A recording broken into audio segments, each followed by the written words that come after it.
voting to undermine their own power, to decrease their own ability to actually have an impact on their state.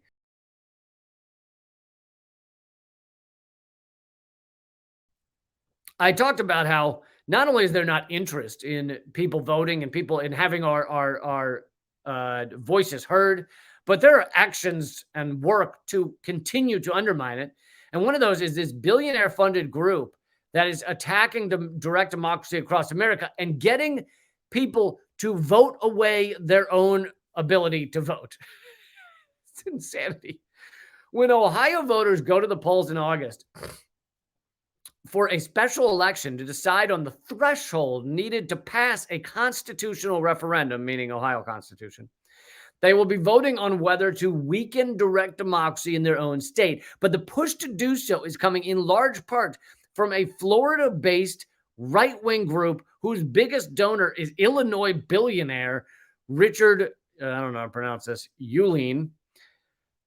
Did you follow all that? This is Ohio voters voting to decrease their own power, and the push to have that happen is by a Florida group that's funded by an Illinois billionaire.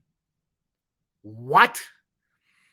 The Foundation for Government Accountability, it's called, originally focused its efforts on influencing state policy, but in recent months has testified, issued legal memos, and posted on social media about proposals in a number of states to raise the threshold needed to amend state constitutions by referendum. Now, I have talked about ballot initiatives before, ballot referendums. They're actually one of the statewide, they're actually one of the few ways that Americans still have some impact on our democracy. We have some impact on ballot initiatives, ballot referendums. Depending on where you live, they can have more impact or less impact. There's some places like Washington, D.C., where when I lived there, we all voted to increase the minimum wage to $15. Was voted for in Washington, D.C. But the problem is with ballot initiatives in Washington, D.C., they're not binding. They're a recommendation to the D.C. City Council or whatever they're called. And so they just didn't do it, and there was months of lead up, months of efforts to achieve this, $15 minimum wage. And then people vote for it by 60% or something overwhelmingly.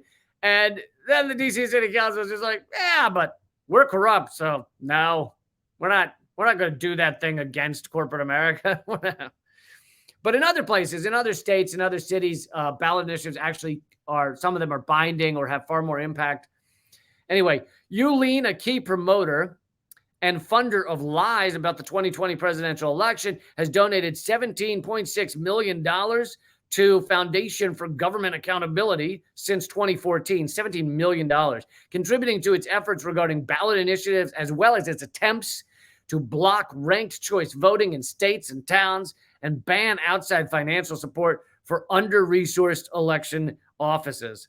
In Ohio, Arkansas, South Dakota, and other states, the FGA has promoted the passage of requirements for a supermajority rather than a simple majority to enact ballot initiatives. Ohio, Arkansas, South Dakota, and other states. In Ohio, Republican legislators have pushed for a 60% majority to amend the state constitution, with GOP aiming to impose the new rules before the November election in order to thwart the passage of an amendment codifying abortion rights in the state.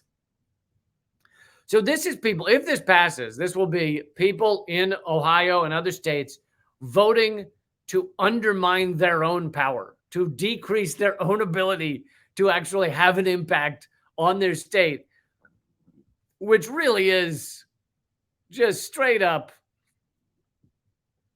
Americans voting for fascism. We want to decrease, we're big foam number one hand, cheering as the brown shirts come marching in, cheering as the jackboots come marching in. It's like, woo! Let's undermine our own ability to vote. I got an ability to vote. Let's our own ability to vote, if that's what I said, actually, we should not undermine that because it sounds fun. Although the Orcas might get us. And by the way, I'm on Team Orca. They should be knocking over as many yachts as possible. Go Team Orca. Team Orca. But yeah. So this is amazing to see this happen. These are some of the few ways that Americans continue to have some level of electoral power, of voting power, of direct democracy power, and it ain't much. There ain't much left. It's all been gutted and torn apart, and it's just fucking shredded mainly by money, but in a bunch of other ways as well. And so this is one of the few ways that's left.